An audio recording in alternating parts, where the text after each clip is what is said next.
It is session 2. I will do a little recording on last week's session because I know not everybody was here, and also the sound, and I was listening to it. Not everybody could access it. So let me just focus on this evening quickly, and then, as I said, I will set up a little recording, even if it's just a recording like this on Teams that I can post for you guys to have a look. So we'll look at collaborative planning and strategic alignment, and what does that mean? So human resource management, as I said last week, has really come into its own. It's really become a more strategic part of the business. As business and especially big organizations, have realized the importance of people, have realized the importance of the human resources as one of their greatest assets. It's become a lot more of much more of a strategic function than what it used to be. But there's also two distinct areas of it. There's also two sort of ways of looking at, or two perspectives. The one is about strategic alignment, and the other one is about the day-to-day management. So we talk about line management. We talk about, and I'll explain that a bit more. So the connection between HR and organizational goals. Why does this matter for HR team? Overview, activities, and then I've also uploaded a little video for you guys for this week, which is about HR trends and some of the big trends for 2025, the use of AI in selection and recruitment, the use of AI for learning and development. And that is really I'm very excited about the use of AI in L&D. As I explained to you last week, my area is really L&D, which is learning and development.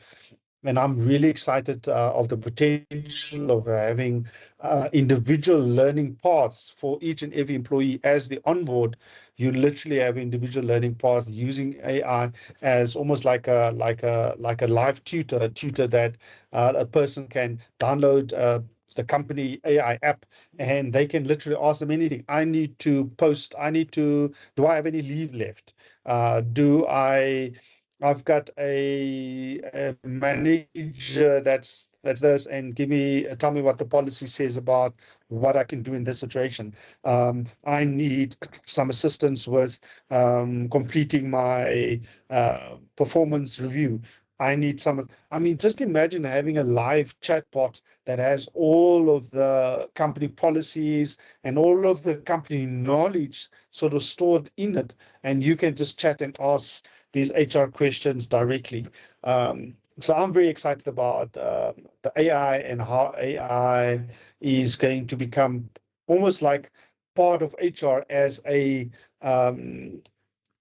co-HR manager, almost HR agent. So yeah, if you know anything about AI, you know that it is quite it's amazing. So what is HR strategy and what is strategy? So let me talk about strategy first. So let me talk about strategy first. There we go. Let me talk about organizational strategy first. So organizational strategy is about setting a vision. So that's where we want to go to. We want to be the most valued company within this sector. We want to be, etc., etc. And then you've got a mission. So the mission takes you there. So the vision is the destination, the mission is the bus, and then the values and the people on the bus practice a certain set of values. When we make decisions, these are the values that we follow. These values, the mission, the vision, and the values are underpinned by the organizational objectives. So think of objectives as a specific point that you want to achieve, a specific thing that you want to achieve. 20% market share, the biggest in the industry, etc., etc. A specific objective. And along the way, you achieve specific goals. So the goals, so if the objective is the ladder, the goals are the different steps of that ladder. underpinned through that is the organizational culture. So the type of people, so culture is defined as rituals. They are defined as everything from organizational rituals to the way we communicate, the way our organizational policies and how they inform behavior.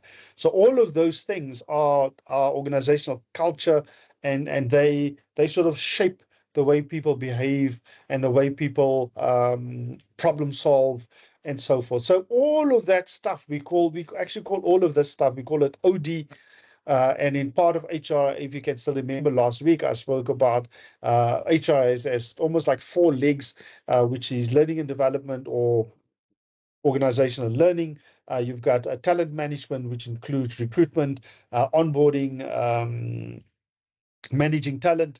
You've got employee relations, which is the old industrial relations. And then you've got this thing called OD, which is organizational development. And organizational development looks at the organization in its entirety and talk to things like the organizational values, the organizational culture, the rituals, the artifacts, and those things that determine the way people behave. So all of that sits under this thing called organizational development, which is part of HR as well, if you want to go into that direction. And it's a fascinating area because it's so linked to organizational strategy. So organizational strategy, mission, vision, values, organizational culture, and that then informs the shape of the organization. It informs where you allocate resources. If this is our mission, then we allocate resources towards operations or towards marketing or towards this or towards that particular area in order to make sure that our shape follows our mission, the structure of the organization. And then we've got the 3 Ps, which is people, policies, and procedures. And those are the things that sits within organizational structure. So that's a bit about organizational strategy. So what is HR strategy? So HR strategy is how do we align the long-term people planning in order to ensure that we have people for that structure that we're shaping. If we are saying that we are going to chase market share, we are going to look at increasing our market share, we're going to look at building great products, great services, fantastic, really be innovative. What is our HR strategy? What is our people planning that goes aligned with that vision? It then means that we will then have to go out into the market and go and find those people. We're going to have to plan for our long-term strategy. We're going to have to plan for bringing people into the organization and then developing this culture of innovation, developing people to speak to the strategy and speak to the vision of the organization. If our organization is driven by operations like a mining company, which is very much a operationally driven business, they need to find the best and the brightest mining engineers, civil engineers, electrical engineers, geologists, metallurgists, in order to drive that strategy in order to achieve their vision. So the HR strategy is intricately linked to the organizational strategy and what you aim to achieve, ultimately aim to achieve. The HR strategy have to support it. Because if you don't have the right people in the right places, think of the bus, if you don't have the right people in the right seats, then driving to your vision is going to become very, very difficult. So that's why we talk about this idea, we raise this idea of almost like a business partner. So now HR becomes a business partner, a strategic business partner.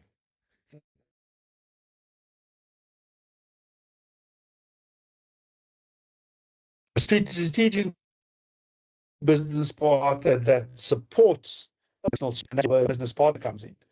So you're no longer just a function within the organization. You are now a strategic business partner. You are now at the table, as I said last week. You're at the table. You're at the table where strategy, organizational strategy, is developed. you're at the table and you have input. HR supports execution through people. HR supports you through people. Having the right people on the bus in the right seats. So that's a little bit about the organizational alignment. So clear strategy aligns and drives performance. If you have the best and the brightest, if you have the right people that comes in, if you have the right talent management strategy, as I said last week, that the biggest fight over the next couple of years is going to be over talent. So if you recruit the right people, if you go to the right universities, if you recruit out of the best universities and bring them into the organization at a point and have a clear development plan or journey, a learning journey in place for them to ultimately become those strategic thinkers, those innovators, those creatives that you want in order to drive your innovation strategy. Ultimately, HR have to align the values, the structure of the organization, and HR policies. So what are HR policies? HR policies are everything from the policy, which we call, which is remuneration, RENUM. How much do you pay people? At what grades you put people in an organization? What is the pay structure? What is the bonus structure? What is the incentive structure? HR policies like performance management and performance review process. HR policies like recruitment policy and retention policy. HR policies like again things like how do you move people through a mentorship program. So all of those policies are meant to support ultimately the alignment. How do you know that you achieve? So if that is the objective,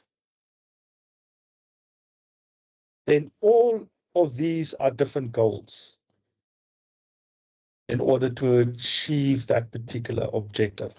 How do you know that you've achieved a goal? We use what we call KPIs or metrics. What is a KPI? A KPI stands for a key performance indicator,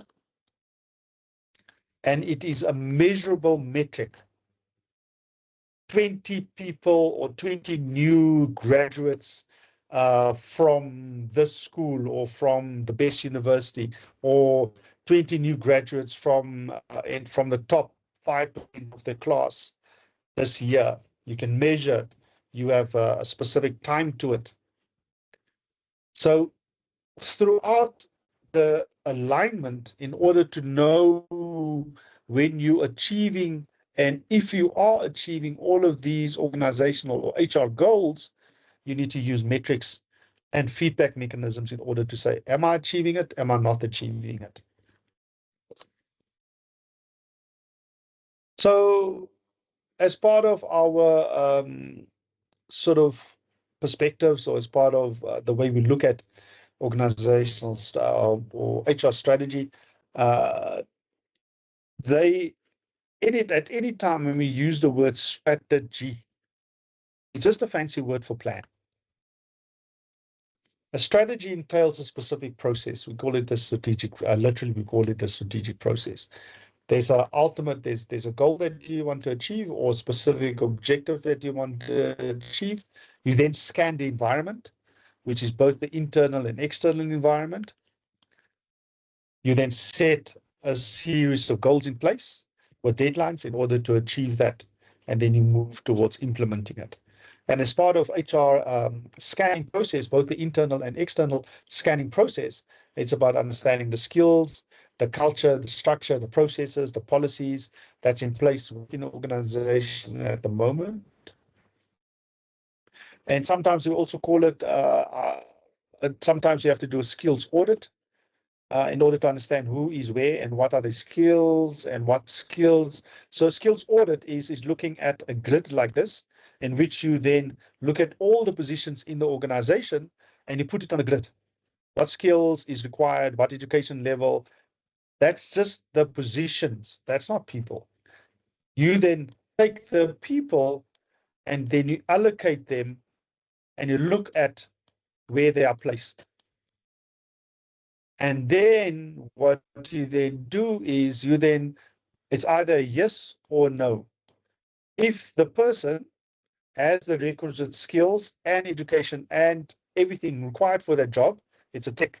If they don't, it's a cross, which means there's a skills gap. That then informs your L&D strategy, your learning and development plans for the following years. For those that don't match to the position, that skills gap, you then have an L&D strategy in place, a learning and development strategy, training in order to fill those gaps so that those people becomes a tick. There's a very simplified way of explaining what the skills audit is.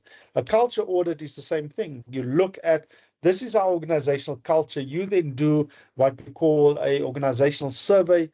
You ask people questions about, do you enjoy working here, etc., and all of these really nice questions. And then you then collate all of that information and you align that information that you're collecting, and it's generally anonymous. Sometimes you even do focus groups, and you align that with, this is the actual culture of the organization versus the culture that we want. And then you see what the gap is. And if there is a gap, you then work towards closing that gap and understanding what are the behaviors that we want to drive. And that also becomes part of your L&D strategy. Then you have things like sexual awareness training.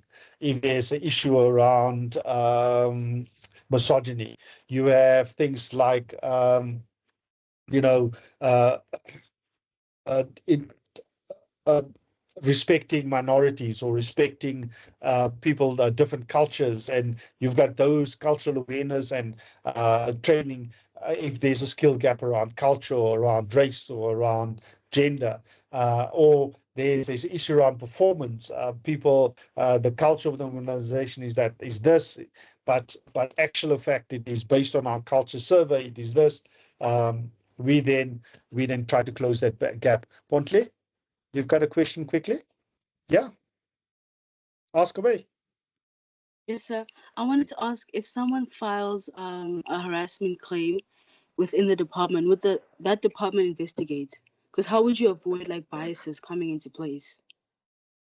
So there will be a policy. That's a very good question. Thank you. There'll be a policy in place. So every organization, every good organization should have a clear disciplinary process in place, and also a whistleblower and protection of whistleblower process. If it's a disciplinary process, generally speaking, a disciplinary process, what would happen is that if you lay a complaint against your immediate supervisor or your immediate manager, that will then get escalated to a third party.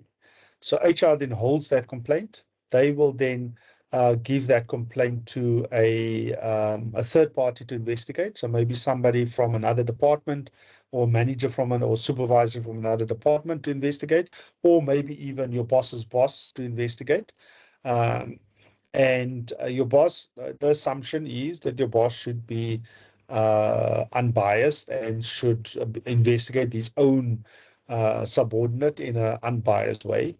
And then that will then, HR will then put together a process in which there'll either be a meeting in which you discuss some of the concerns, and if you feel that your concerns have not been alleviated, or it continues, you can then take even further measures. And this is where, so there's soft complaints, then there's hard complaints. So soft complaints is, can we please have a meeting for me to chat about this guy or this woman? There's, we're not gelling, we're not working together well. And they've made some comments that I feel uncomfortable about. Generally speaking, that would be a counseling session in which both of you would be counseled, and then there'll be a meeting together and you'll resolve it. So that's what we call a soft complaint. A hard complaint is, yeah, I've got evidence that this person is bullying me. I've got evidence that this person is sexually harassing me. I've got a witness. It happened at the staff party, and this person touched me inappropriately, etc., etc. And a hard complaint can lead to a criminal complaint, which means that you have within your right to go to a police station, actually put a complaint in and say, listen, this person, it was attempted rape, or it was attempted this, or attempted assault, or something. And then there's degrees of that. Within any organization, the HR team will try to, as much as possible, try to avoid it from going external because of the organizational damage and the damage to the organization, especially the organizational image. So they'll try to resolve it internally. But you always, as the employee, you're always within your right for a hard complaint where you've got evidence that it is, that person will then, the person that you, that's the party that you are laying the complaint against, will then go through a disciplinary process. Does that make sense, Bontle? Yeah. Thank you, sir. Okay, great. Again, it depends on how strong the HR department is. And again, not all smaller to medium companies have strong HR departments that follow the rules. And sometimes, Andrew, I see your hand. And sometimes there is always this feeling that HR is on the manager's side, especially if it's a small HR team. They don't often have the resource to fully invest and so forth. Andrew, you've got a comment? Yeah, so I was gonna say, surely in some cases, like I know with the instance of Disney a few years ago, I say a few, it's probably about like 10, maybe even a little bit more, where the former CEO got done for sexual harassment, but it only came out later, like a couple of years later, because it was under wraps because of due to financial like thing, like they would pay off every employee to kind of Yes. like not Yes. say anything. So is that an instance too as well? Obviously in the bigger organizations, not so much the smaller ones, but yeah. Yes, absolutely. It happens all the time. Sorry, it does, and it's unfortunate, um, but you can't judge the person, the accuser, because if that person gets given $1 million, for instance, and that's the case in the Disney case, they were given, and it's that trade-off that a company looks at. They say, if this comes out in the press, what's going to happen to our share price and our value of our business, and what's going to happen to our image and our brand, especially a brand like Disney, which is supposed to be wholesome and family orientated with these traditional values, blah blah, and all of those things. And then the accuser get given amount of money, and they have a choice. They can take it, or they can go out into the press and take their chances. But you can't judge that from a person that's willing to take the money and keep quiet, because sometimes the amount of money that are given are 5 times, 10 times what that person is earning in a year, So it gets, but there's a fine line, because if it's a criminal act, then the organization must report it. If something happens to a person and they get hurt, seriously hurt, or in the case of God forbid, an attempted rape or an attempted assault, organization cannot hide that. Organization can't go, you know what, I'll give you money if you keep quiet. They'll be criminally liable if they hide that, So absolutely. No, thank you for raising that. And that was a good question, Bondle. So let's, I don't want to go on too much further. So HR role in strategic planning. So HR does its own strategic plan, but HR also, as I said now, that they're strategic business partners, they're at the table. HR is part of this process of organizational strategic, when an organization starts putting its strategy together. When the CEO or the general manager or the chairman, they go away for a strat session, the HR business partners will be there. HR will be part of that. HR will be in the room. They'll be at the table. And what they will then do, they'll take that organizational strategy and then implement it, and then create and craft their own HR strategy from there. Now, line managers. Now this is where the challenge comes in organizations. There is the organization might be big, so you might have an organization of say 5,000 or 6,000 employees. Now each, what we call a line manager, each organization will have literally a line. So you'll have a manager there, and they'll have a whole lot of people reporting into them, and then they'll have maybe a section leader. So this may be a section leader or head of department, and within that they'll have a manager with a whole lot of people working in that team, and another manager with a whole lot of people working in that team, another manager working in that team, and this department is maybe marketing, it's the head of marketing, and so forth. And there'll be a whole lot of people within that team with a manager that reports to them. And this is what we call a line manager. Literally in organizational structure, it's a line manager. All of these people, they would report to that particular manager over there, and that manager, that manager over there, and that manager would then report into that head of department, which would be their line manager. And the head of department would then report into the CEO, which sits here right on top.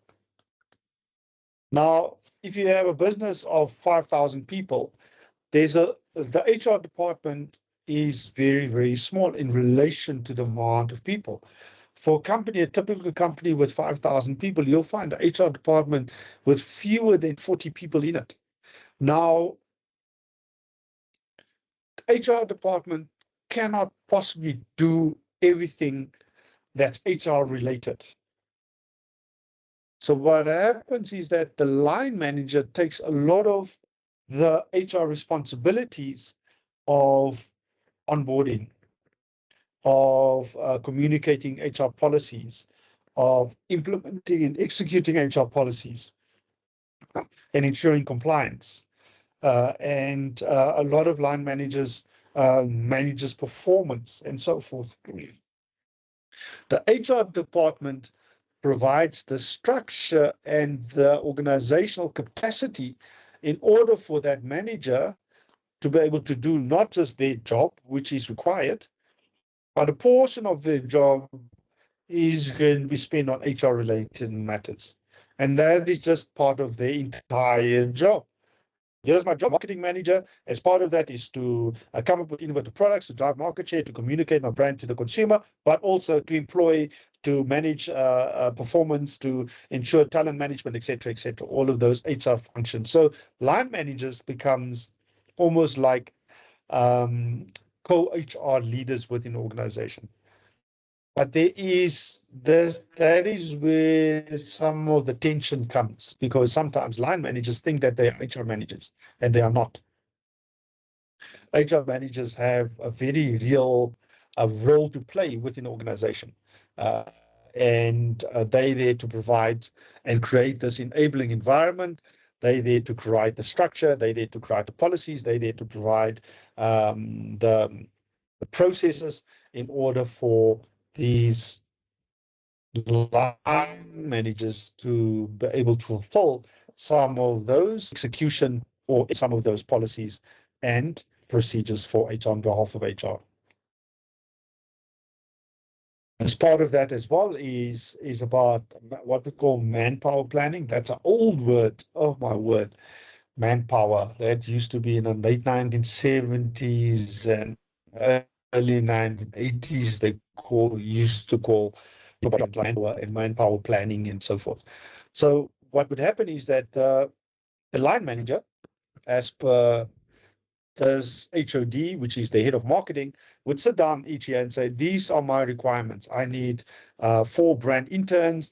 I need a social media manager because our business is expanding at a rapid pace. All of these HR requirements, and I need to send these people for training. I need to send this people for additional training. This person needs to be certified. That person needs this. And they'll send all of those requirements, and they sit with HR. And they sit together and they work out what needs to be done for their department and how it's going to be done and when it is going to be done. The head of the department then co-owns that with HR. It's not just HR that sits with it now, oh, they must make sure it gets done. It is then a co-ownership with the head of department in order to ensure that those specific goals that they set out get implemented and executed.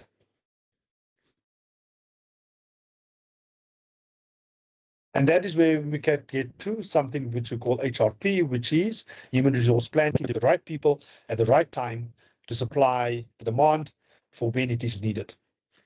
As part of HR planning is also what we call succession planning for when that HOD over here is planning to move on to CEO, or they want to move on to a different department. Is there a manager within that department that is prepared and has the right skills and training to take over that particular position? That's what we call succession planning. HR is also responsible for what we call cost management or cost control. This is where things get very interesting because every organization wants to be as lean as possible. So when organizations talk about lean, so when you hear that word lean, just know they talk about as fewer as possible people in the organization. That's what they mean by lean. Lean means as the minimum amount of people that we need in order to achieve our objectives. Because in any organization, your biggest cost is or staff or salaries, wages. You can call it what you want. But people, your people cost is your biggest overall cost in any organization. And the best people that you have, the more highly qualified people that you have, the more expensive they are as a component of the overall cost. Which means that part of HRP or part of human resource planning is to make sure that you have the least amount of people in order to execute the organizational strategy to achieve the organizational objectives. Sometimes, and this is where the tension comes, when organization is going through a bit of a downturn, you find that one of the first things that gets cut, which is the easiest to cut, is people cost. So when an organization is not doing too well, one of the strategies to turn their performance around is to cut people cost, retrenchments.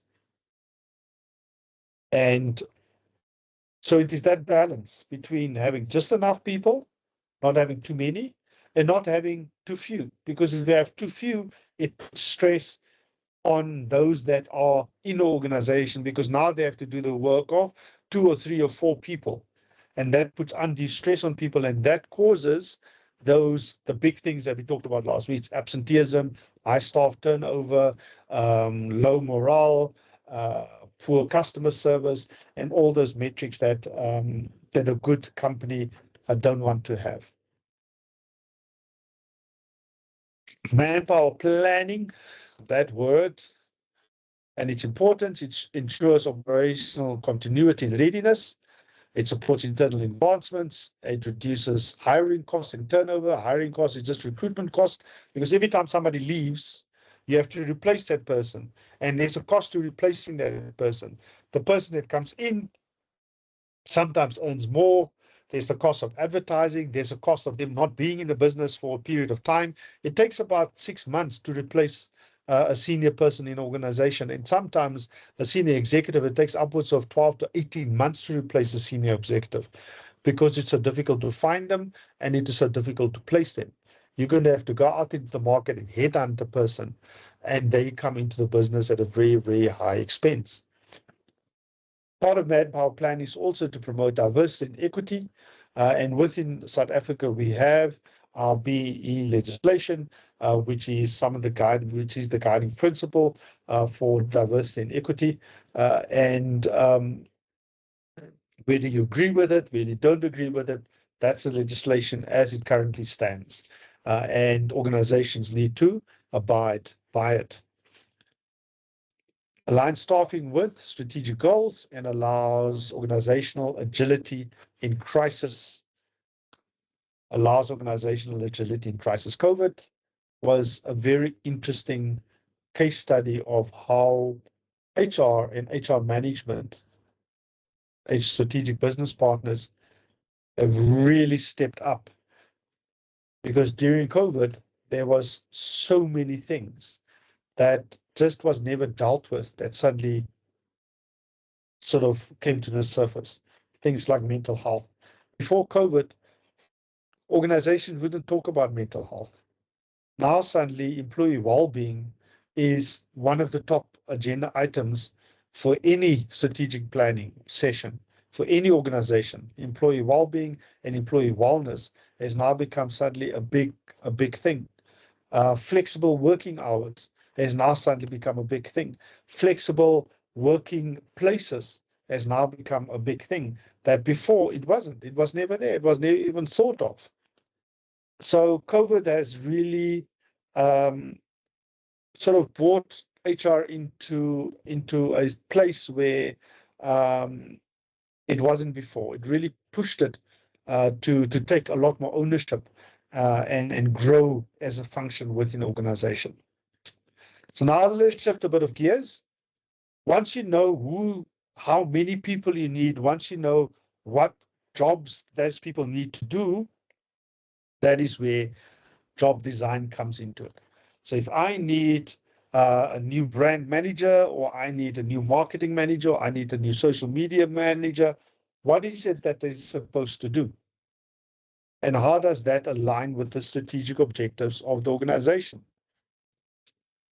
So there's two ways of doing job design. Job design can be based on generic job specifications. A marketing manager, whether you work for Coca-Cola, or whether you work for McDonald's, or whether you work for a mining company, or whether you work for any company for that matter, a marketing manager has the same basic generic functions. However, another way of looking at it is say, okay, we need a specific job, or we need a specific objective to achieve a specific objective. How are we going to do that? We need a person that can do this, this, this, this. Okay. Does such a person exist? Is there a person that is very good at social media, but also has a mathematics degree? That might be a challenge. So what's the best of both worlds? How do we compromise in that? And that is really the discussion that takes place.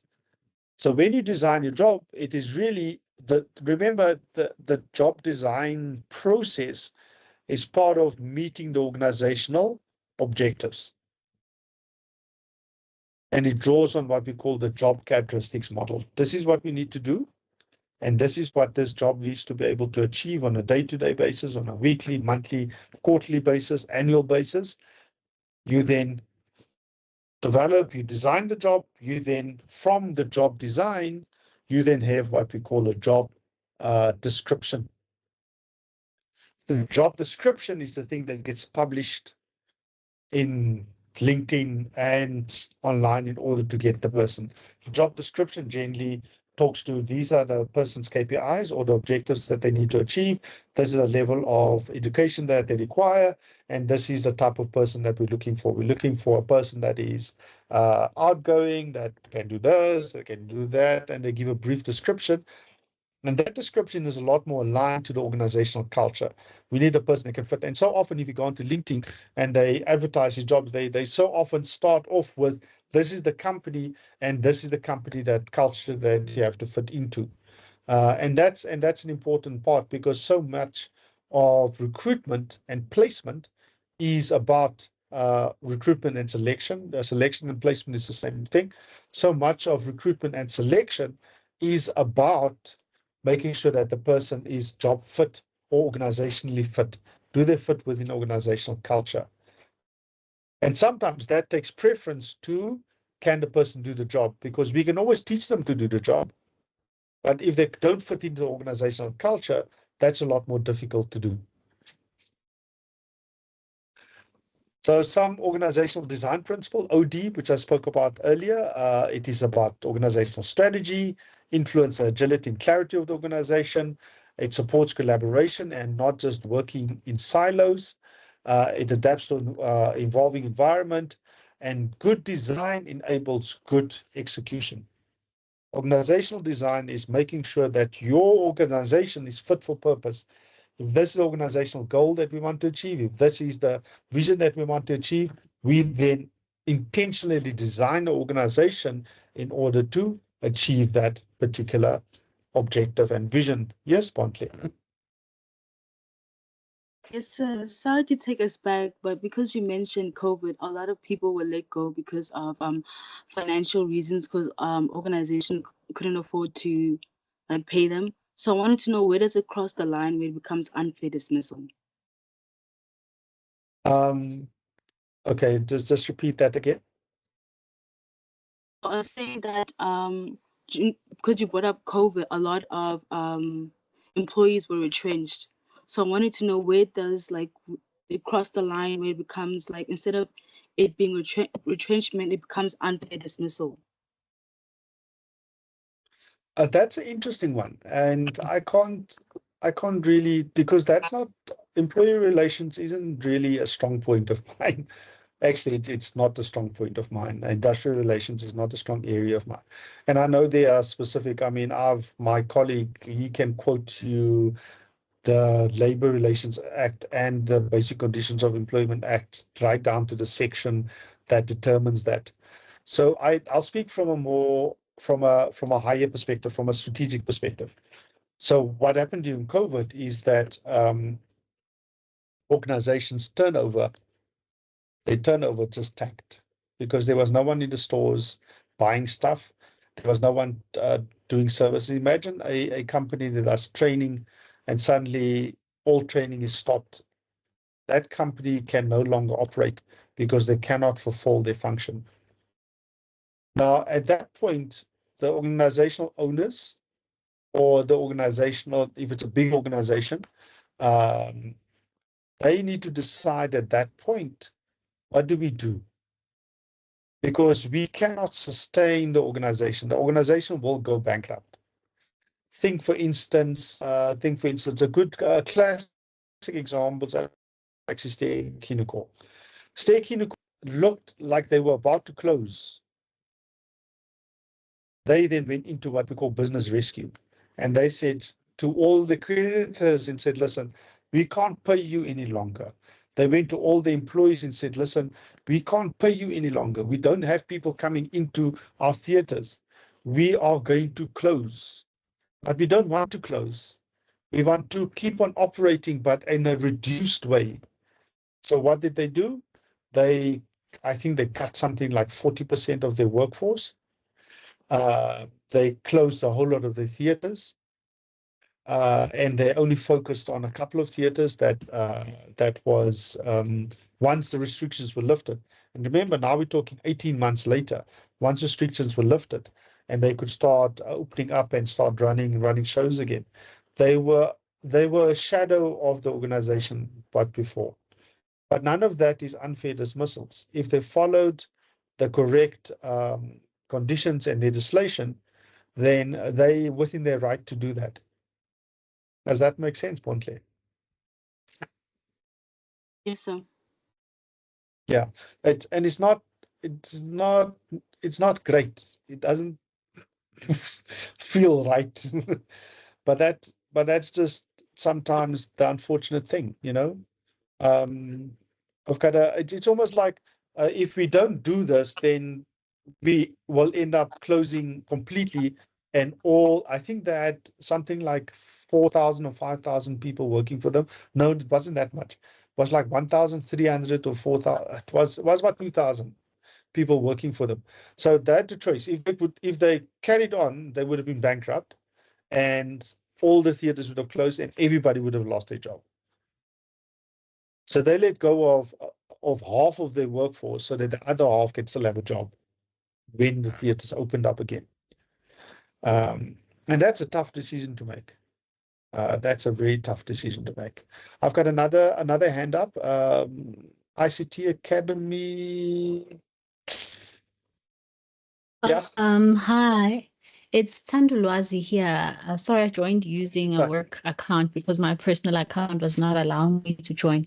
I just wanted Oh, to no. quickly add, yes, I just wanted to quickly add a bit to Bontle's question, or maybe answer per se, to say that I'm no HR expert, but from what I've gathered, from just following media outlets and reports, is that a company would need to prove that letting go of their employees or keeping their employees is detrimental to the company, mostly Yes. financially. So they can't just fire people unfairly, but for that thin line to be assessed whether it's fair for them to.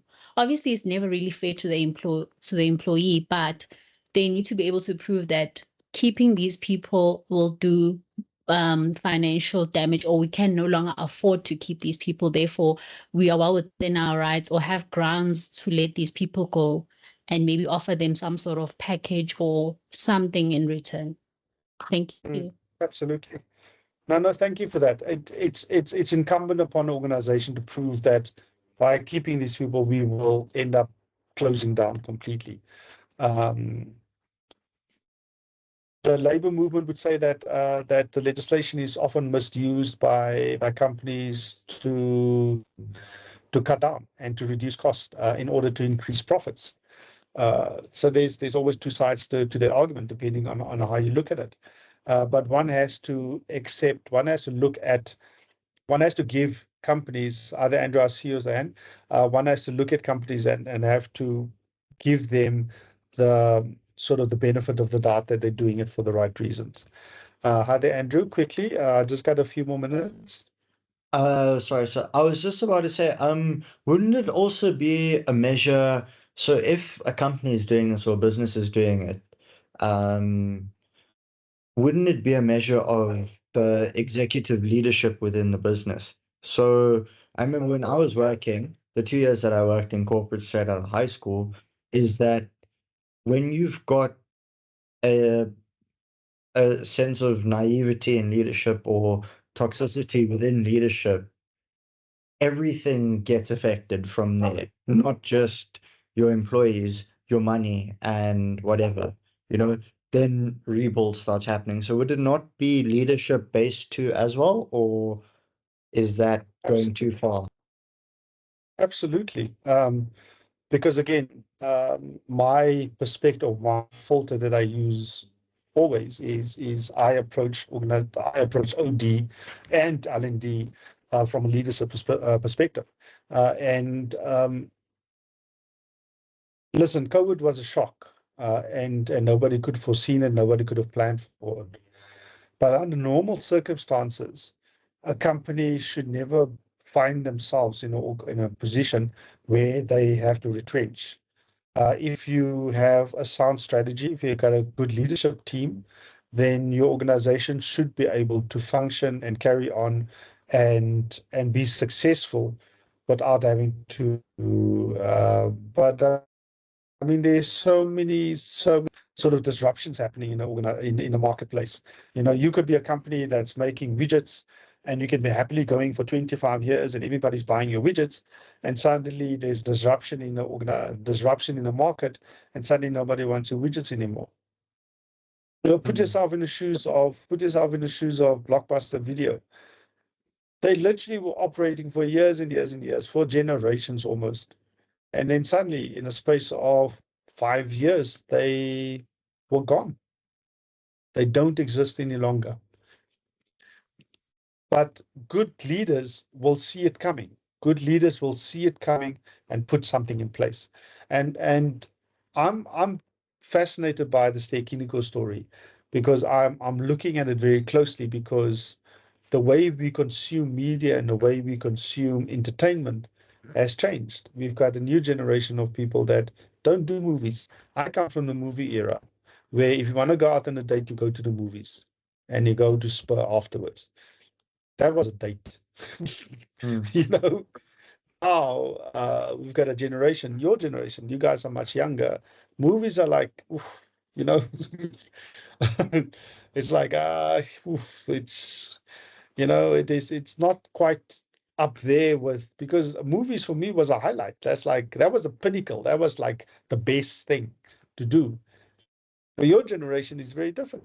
I mean, movies is like, yeah, if it's a big movie that everybody's talking about and everybody's like, hey, we wanna, and then there's like the group of you all go. You don't go and take a girl out and hold her hand and go and stand in a queue and buy a popcorn and, eat out of the same bun, popcorn out of the same thing.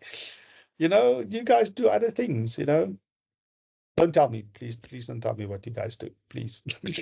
I've got a 16-year-old daughter and a 26-year-old daughter. I don't want to know. Good stuff. I had another hand up quickly before I Oh, sign off. I was just gonna say we Netflix and chill now. So the movies are more at the house than anything. I don't want to know because I know what that means. So yeah, I don't want to know. Anyway, let's moving on very quickly. Back to Andrew's point.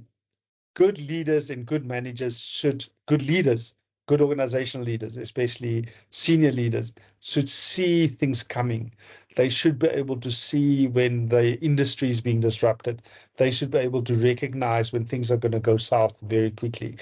There are unfortunate shocks and there are unfortunate all manner of things that happens that you've got no control over, but it shouldn't get to a point where retrenchment is the only option. I was looking at Pick n Pay now the other day. Pick n Pay is a victim of their own success. They were so good. They were Pick n Pay used to be known as the people's supermarket. When you go to Pick n Pay, you had money. You were well off. But it wasn't just the prestige. It was also just they had good products. They had good stuff. You don't want to be known as the person that goes to ShopRite. People that go to ShopRite, they used to hide their bags. Now, Pick n Pay is a shadow of its previous self. Such a successful brand, such a successful company, but the leadership has let that business down. And I don't know whether Pick n Pay as a brand in its current form will survive for the next 10 to 15 years. I don't know where your children, all of you, whether your children will see a Pick n Pay. Because again, shopping habits have changed. How many people are using 60/60? How many people are using online shopping?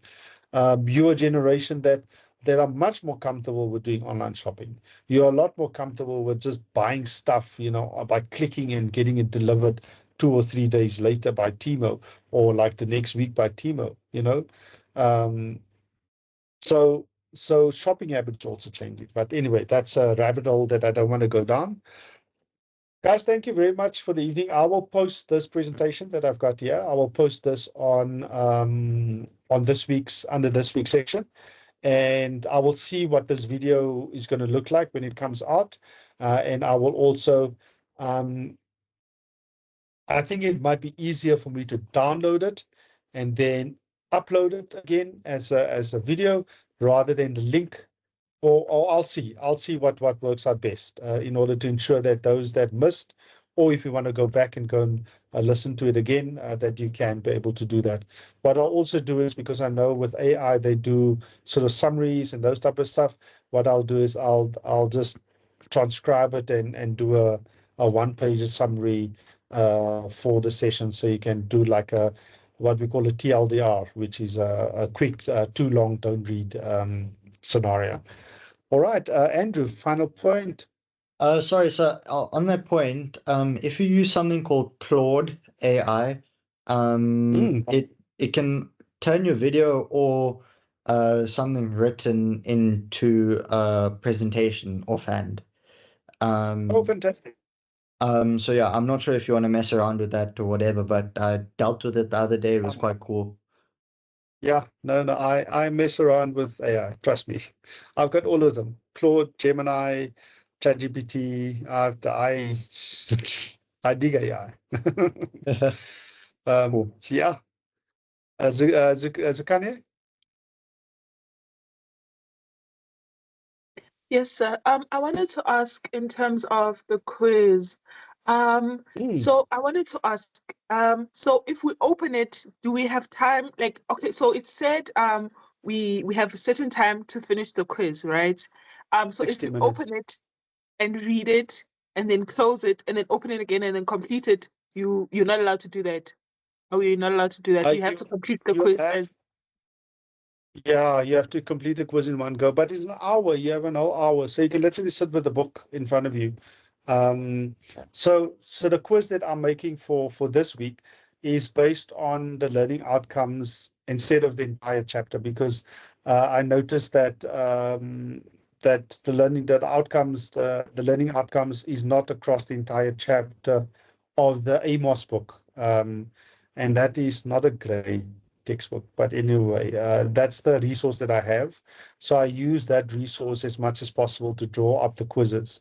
But I'll make sure that the quizzes are they come out properly. And I do use ChatGPT for the quizzes in order to create the quizzes. A lot of the other textbook that I'm using, I'm also teaching another course, Management Principles. That textbook actually has quizzes included in it. And I use those quizzes as part of, because I just find doing quizzes is a lot easier than doing anything else for model engagement. I mean, yeah, discussion forums are great and reading an article is great, but just do a quiz, then you know it's done. You get your marks. And listen, the quizzes are set up so you've got an hour for the quiz. If you don't finish in an hour and you log off and you log in, you get 2 chances at it. And I think I set the pass mark at like 80%. So if you get below that the first time, you go back, you can do it the second time, and you get a better mark. But for me, it's just about engaging with the content, because the quiz will almost force you to have your textbook close by, either online on another screen or something, in order to read through it. And that's one way of engaging with the material in that way. Is that okay? Just give me a thumbs up if Yes, the sir. quizzes work for you. Yeah, it works. Okay, thank you, sir. Okay, Blake. I'll read through the output from ChatGPT again, just to make sure that it's not, the questions aren't too, what is this? It shouldn't, a quiz shouldn't be you have to go, oh, there's 2 right answers, now which one is more right than the other one. A quiz should be, there's 3 wrong answers and there's 1 right answer, and you can easily see which one is the right answer. So I'll make sure of that.